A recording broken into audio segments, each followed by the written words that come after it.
जरूरी है।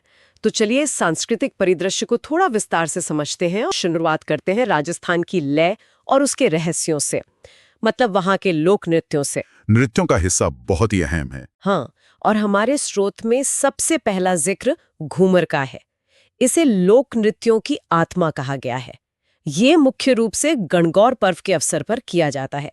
पर पता है मुझे इसमें सबसे खास बात क्या लगी? क्या? यही कि ये नृत्य विशेष रूप से केवल महिलाओं द्वारा किया जाता है, जबकि दूसरी तरफ जो चंग या गैर और ढोल जैसे नृत्य हैं, उन्हें स्पष्ट रूप से केवल पुरुषों द्वारा किए जाने वाले नृत्य की श्रेणी में रखा गया है।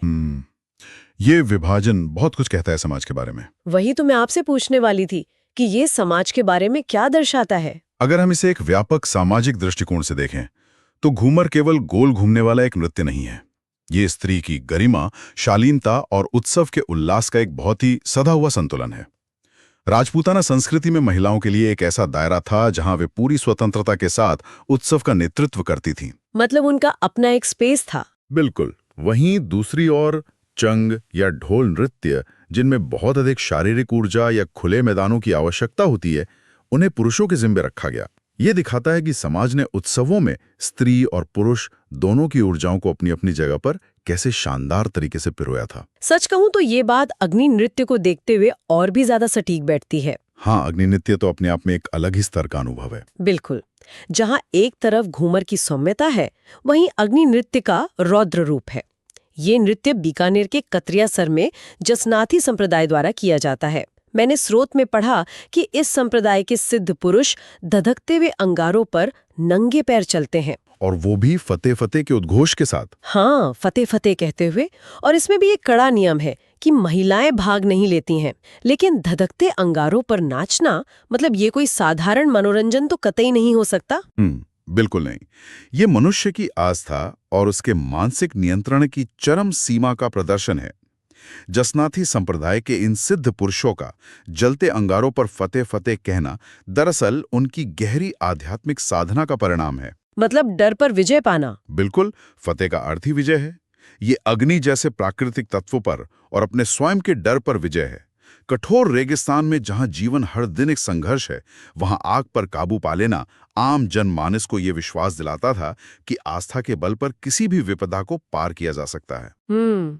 और संतुलन की बात करें तो मुझे उदयपुर संभाग के भवाई नृत्य की याद आती है। इसके यांत्रिकी को समझना सचमुच हैरान करता है। भवाई तो कमाल का है। हाँ, इसमें नर्तक अपने सिर पर एक के ऊपर एक कई मटके रखकर संतुलन बनाते हैं। और बात सिर्फ मटके रखने की नहीं है, मटके सिर पर रखे हुए ही वो नर्तक जमीन पर झुककर अपने मुंह से रुमाल उठाने जैसे अद्भुत करतब दिखाते हैं। और इसमें कृष्णा व्यास छंगानी, रूप सिंह शेखावत और अस्मिता काला जैसे प्रसिद्ध कलाकारों ने तो इस कला को बहुत ऊंचाइयों तक पहुंचाया है। मैं तो यही सोच रही थी कि इसे करते समय ध्यान का स्तर क्या होता होगा। देखिए, भवाई नृत्य को स्रोत में एक व्यावसायिक नृत्य बताया गया है, जो बिल्कुल सही है। ये गुरुत्वाकर्षण और मानवीय एकाग्रता का एक ऐसा दुर्लभ प्रदर्शन है जिसे देखने के लिए लोग हमेशा से आतुर रहे हैं। सिर पर इतने सारे मटके रखना और फिर जमीन की तरफ झुकना, एक हल्की सी चूक और सब कुछ टूट के बिखर सकता है। बिल्कुल, बहुत जोखिम भरा है। ये नृत्य इस बात का प्रतीक है कि राजस्थानी लोक कलाओं ने मनोरंजन के भीतर भी योग जैसी जटिल तकनीकों को कैसे सहेज कर रखा है। कमाल की बात है। और संतुलन का एक और बहुत ही प्रतीकात्मक रूप जोधपुर के घुड़ला नृत्य में भी देखने को मिलता है। घुड़ला नृत्य की पृष्ठभूमि बहुत ऐतिहासिक है। हाँ, इसमें महिलाएं अपने सर पर मटका रखकर नृत्य करती हैं, लेकिन ये मटका छिद्रित होता है, मतलब इसमें बहुत सारे छेद होते हैं और इसके अंदर एक जलता हुआ दीपक रखा होता है। ये नृत्य राव सातल देव की याद में चैत्र कृष्ण अष्टमी को किया जाता है। घुड़ला नृत्य का ये दृश्य सौंदर्य शास्त्र के लिहाज से बहुत अद्भुत है। सोचिए, अंधेरी रात में सिर पर रखे छिद्रित मटके से छनकर बाहर आती दीपक की रोशनी, एकदम जादुई लगता होगा। बिल्कुल। ये राव सातल देव के बलिदान को याद करने का एक बहुत ही काव्यात्मक तरीका है। जलता हुआ दीपक अक्सर उम्मीद का प्रतीक होता है और उसे बचाकर रखना स्मृति को जीवित रखने जैसा है। यह सिद्ध करता है कि इतिहास को सहेजने के लिए हमेशा किताबों की जरूरत नहीं होती। लोक कलाएं ये काम ज्यादा खूबसूरती से कर सकती हैं। ये बहुत गहरी बात कही आपने। खैर, नृत्यों की इस दुनिया से अब हम अपनी चर्चा को समाज के उस पहलू की ओर ले चलते हैं जो सीधे तौर पर कृषि और आस्था से जुड़ा है। हम बात कर रहे हैं लोक देवताओं की। राजस्थान की संस्कृति लोक देवताओं के बिना अधूरी है। बिल्कुल। और इसमें पाबू जी का जो विवरण सामने आता है वो बहुत दिलचस्प है। मारवाड़ के इलाके में सबसे पहले ऊंट लाने का श्रेय पाबू जी को ही दिया जाता है। उन्हें लक्ष्मण का अवतार भी माना जाता है। हाँ, ऊंटों के देवता। और सबसे खास बात यह है कि अगर किसी का ऊंट बीमार पड़ जाए तो उसकी सेहत के लिए पाबू जी की फड़ गाई जाती है। यहाँ यह समझना जरूरी है कि फड़ दरअसल कपड़े पर बनी एक लंबी चित्रकथा होती है जिसे भोपे गाकर सुनाते हैं। रेगिस्तान के संदर्भ में ऊंट के महत्व को समझना बहुत जरूरी है। ये सिर्फ एक जानवर नहीं बल्कि मरुस्थल की जीवन रेखा है। यातायात, व्यापार, सब कुछ ऊंट पर निर्भर था। तो ऐसे में जो ऊंट लेकर आया वो तो देवता बन ही जाएगा। बिल्कुल स्वाभाविक सी बात है। और पाबूजी की फड़ का वाचन किया जाना ये दर्शाता है कि उस दौर में पशु चिकित्सा शायद आज जैसी उन्नत नहीं थी, इसलिए आस्था ही सबसे बड़ी दवा थी। फड़ का वाचन लोगों को मनोवैज्ञानिक सांत्वना देता था। और आजीविका और खेती की बात करें तो लोक देवता तेजाजी का संदर्भ भी बहुत गहराई से जुड़ा हुआ है। उन्हें काला और बाला का देवता तथा कृषि का उपकारक माना गया है। तेजाजी का प्रभाव बहुत व्यापक है। हाँ, और किसान जब अपने खेत जोतने की शुरुआत करते हैं तो वे तेजा टेर नाम का गीत गाते हैं। उनका मुख्य स्थान नागौर जिले के खरनाल में है और उनका प्रतीक चिन्ह जीभ पर सर्पदंश है। कृषि के क्षेत्र में तेजाजी की ये मान्यता उस समय के समाज के यथार्थ को दिखाती है। काला यानी सांप और बाला यानी अन्य बीमारियां। खेतों में सांप का डर तो रहता ही है। बिल्कुल। सर्पदंश एक बहुत ही आम और जानलेवा खतरा होता था। ऐसे में तेजाजी को सर्प रक्षक देवता मानना किसानों के लिए एक तरह का मनोवैज्ञानिक सुरक्षा कवच था। और खेती शुरू करते समय तेजा टेर का गायन प्रकृति से अच्छी फसल के लिए एक प्रार्थना है। इसी तरह कृषि से ही जुड़ी गोगा जी की कहानी भी है। किसान हल जोतने से पहले अपने हल और हाली, मतलब जो हल चलाने वाला किसान होता है, दोनों को 9 गांठों वाली गोगा राखड़ी बांधते हैं। गोगा जी का तो जन्म ही चूरू के ददरेवा में हुआ था और उन्हें गुरु गोरखनाथ के समकालीन माना जाता है। पर यहाँ एक तथ्य है जो मुझे बहुत महत्वपूर्ण लगा। गोगा जी के मंदिर में हिंदू और मुस्लिम दोनों ही समुदायों के पुजारी होते हैं। और मुस्लिम पुजारियों का चायल कहा जाता है। देखिए, हल और हाली दोनों को रक्षा सूत्र बांधना यह साबित करता है कि किसान अपने उपकरणों को भी जीवित इकाई की तरह सम्मान देता है। और जो बात चायल पुजारियों की है वो इस क्षेत्र की सबसे बड़ी खूबसूरती है। मतलब ये सांप्रदायिक सद्भाव का बहुत अच्छा उदाहरण है। बिल्कुल, ये सदियों के सांस्कृतिक मेलजोल का परिणाम है। जब शासक बदले, धर्म परिवर्तन हुए, तब भी लोगों ने अपने मूल नायकों को नहीं छोड़ा।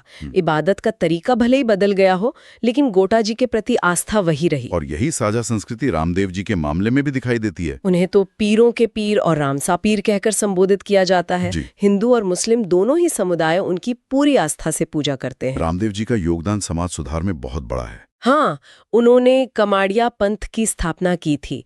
ये पंथ मुख्य रूप से छुआछूत मिटाने और समाज के सभी वर्गों को एक साथ लाने के लिए बनाया गया था।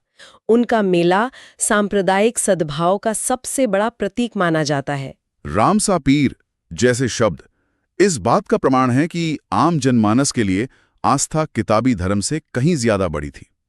कमाड़िया पंथ की स्थापना करके रामदेव जी ने सिर्फ उपदेश नहीं दिए बल्कि एक बहुत बड़ा सामाजिक सुधार किया। उस दौर में जहां छुआछूत हावी थी, वहां सबको एक बराबर लाना एक क्रांतिकारी कदम था। बिल्कुल, असली देवत्व तो समाज को जोड़ने में ही है। खैर, लोक देवताओं के बाद अब हम शक्ति और चमत्कारों की उन देवियों की ओर चलते हैं जिन्हें लोक देवियां कहा जाता है।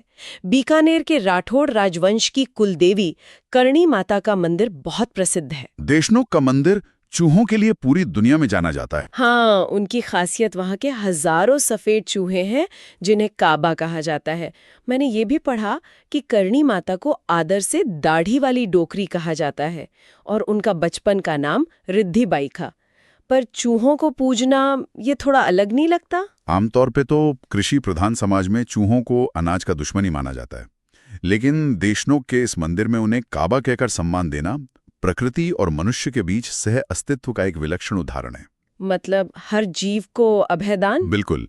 और दाढ़ी वाली डोकरी का संबोधन उनके प्रति एक गहरे पारिवारिक अपनत्व का प्रतीक है। राठौड़ राजवंश का उन्हें पूजना सत्ता और आध्यात्मिक शक्ति के गठजोड़ को दर्शाता है। शक्ति का एक और बहुत प्रभावशाली आख्यान जीण माता से जुड़ा है। सीकर के रेवासा में स्थित जीण माता के मंदिर के बारे में एक प्रसिद्ध ऐतिहासिक घटना है। वो मधुमक्खियों वाली घटना। हाँ, जब औरंगजेब की सेना ने इस मंदिर पर आक्रमण किया तो मधुमक्खियों के एक विशाल झुंड ने मंदिर की रक्षा की थी। इस हमले से सेना को पीछे हटना पड़ा और बाद में खुद औरंगजेब ने मंदिर में अखंड ज्योति जलाने के लिए तेल भेजने का वचन दिया। ये घटना बहुत मशहूर है। और एक कमाल की बात यह है कि राजस्थानी लोक साहित्य में जीण माता का गीत सबसे लंबा माना जाता है। मधुमक्खियों वाला ये आख्यान केवल एक चमत्कार नहीं बल्कि स्थानीय प्रतिरोध का प्रतीक है। ये विश्वास कि संकट के समय प्रकृति खुद उनकी आस्था की रक्षा के लिए सामने आ जाएगी, लोगों को बेखौफ बनाता था। और सबसे लंबे गीत का क्या महत्व है? लोक साहित्य में गीत की लंबाई का मतलब है कि समाज ने उस घटना को और माता के प्रति अपनी श्रद्धा को कितनी गहराई से मौखिक परंपरा में सहेज कर रखा है। जब लिखित इतिहास नष्ट किया जा सकता था, तब इन गीतों ने ही उसे जिंदा रखा। क्या बात है। और शक्ति का एक और स्वरूप त्रिपुरा सुंदरी में दिखाई देता है, जिन्हें तुरताई माता भी कहा जाता है। ये पंचाल जाति की कुल देवी हैं और इनका मंदिर बांसवाड़ा के तलवाड़ा में है। यहाँ माता की काले पत्थर से बनी अष्टादश मतलब 18 भुजाओं वाली बहुत भव्य मूर्ति है। काले पत्थर की 18 भुजाओं वाली मूर्ति शक्ति के एक बहुत ही उग्र और विराट स्वरूप का दर्शन कराती है। 18 भुजाएं इस बात का प्रतीक हैं कि देवी हर दिशा से आने वाले संकटों को नष्ट कर सकती हैं। पांचाल जाति पारंपरिक रूप से शिल्प और कारीगरी के काम से जुड़ी रही है। तो ये उनके कर्मकार वर्ग की शक्ति का प्रतीक है। बिल्कुल। ये दिखाता है कि कर्मकार वर्ग की अपनी एक मजबूत आध्यात्मिक व्यवस्था थी, जो उन्हें उनके काम में शक्ति और एकाग्रता देती थी। और जब बात कारीगरी और शिल्प की आ ही गई है, तो अब हम राजस्थान की हस्तकला की तरफ चलते हैं। प्रतापगढ़ जिले की थेवा कला के बारे में पढ़ना सच में बहुत रोचक है। थेवा कला बहुत ही बारीक काम है। हाँ, इसमें कांच के ऊपर सोने का सूक्ष्म चित्रांकन किया जाता है। इसके प्रवर्तक नाथूजी सोनी थे। लेकिन मेरे मन में एक सवाल आ रहा है, ये कला केवल राज सोनी परिवार तक ही सीमित है और इसे आज तक गोपनीय रखा गया है। तो क्या इस गोपनीयता से कला के विलुप्त होने का खतरा नहीं बढ़ जाता? आपका सवाल बिल्कुल जायज है। गोपनीयता किसी कला के खत्म होने का जोखिम तो बढ़ाती है, लेकिन ऐतिहासिक रूप से यही वो वजह थी जिसने थेवा कला की कीमत और उसके आकर्षण को बनाए रखा। कांच जैसे नाजुक माध्यम पर सोने का काम करना, वो भी बिना किसी आधुनिक मशीनरी के, एक असाधारण कौशल है। मतलब उन्होंने इसे एक रहस्य बनाकर रखा ताकि इसकी कीमत बनी रहे। बिल्कुल।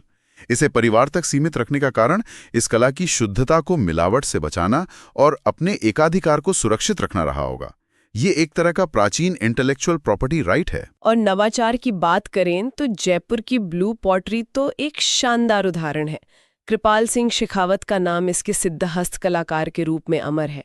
इसमें सबसे चौंकाने वाली बात मुझे ये लगी कि इसमें पारंपरिक मिट्टी का इस्तेमाल बिल्कुल नहीं होता। हाँ, इसमें क्वार्ट्स पत्थर का प्रयोग किया जाता है। वही तो मैं सोच रही थी कि मिट्टी की जगह पत्थर का इस्तेमाल क्यों? यही वो वैज्ञानिक नवाचार है जो ब्लू पॉटरी को दुनिया की बाकी कलाओं से अलग करता है। क्वार्ट्स पत्थर से बर्तनों को वो विशिष्ट चमक और मजबूती मिलती है जो साधारण मिट्टी से संभव नहीं है। उस पर नीले रंग का गहरा प्रभाव पारसी और इस्लामी कला का प्रभाव दिखाता है। कृपाल सिंह जी का योगदान इसलिए बड़ा है क्योंकि उन्होंने इसमें नए डिजाइनों का प्रयोग करके इसे वैश्विक पहचान दिलाई। बहुत ही उम्दा। और अगर हम बीकानेर की तरफ चलें तो वहाँ की उस्ता कला या मुनवती कला एक अलग ही माध्यम का उपयोग करती है। यहाँ कलाकार ऊंट की खाल पर सोने की नक्काशी करते हैं। हाँ, और बीकानेर के महाराजा अनूप सिंह इस कला को लाहौर से लेकर आए थे।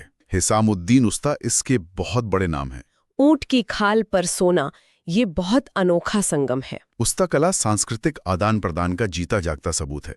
लाहौर से बीकानेर तक का सफर दिखाता है कि कला राजनीतिक सीमाओं को नहीं मानती। ऊंट की खाल जैसे खुरदुरे माध्यम पर सोने जैसी कोमल धातु से नक्काशी करना कलाकारों के धैर्य का प्रमाण है। और बाड़मेर जिले में छपाई की कला ने तो मरुस्थल के रंगों को ही बदल दिया। बाड़मेरी प्रिंट के 2 प्रमुख प्रकार स्रोत में दिए गए हैं।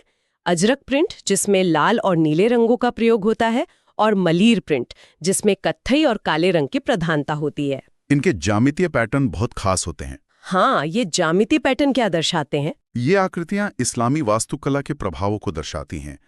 मरुस्थल जहां सिर्फ भूरी रेत है, वहां अजरक का गहरा लाल नीला या मलीर का चटक कत्थई रंग आंखों को एक राहत प्रदान करता है। ये केवल डिजाइन नहीं है बल्कि रेगिस्तान की एक रास्ता को तोड़ने का एक मनोवैज्ञानिक उपकरण है। और रंगों की बात निकली है तो चलिए अपनी चर्चा के अंतिम पड़ाव मतलब वेशभूषा की ओर चलते हैं। सिर पर बांधे जाने वाली पगड़ी राजस्थान में सिर्फ एक कपड़ा नहीं है, बल्कि यह एक पूरा सामाजिक कैलेंडर है। बिल्कुल, हर अवसर की अपनी पगड़ी होती है।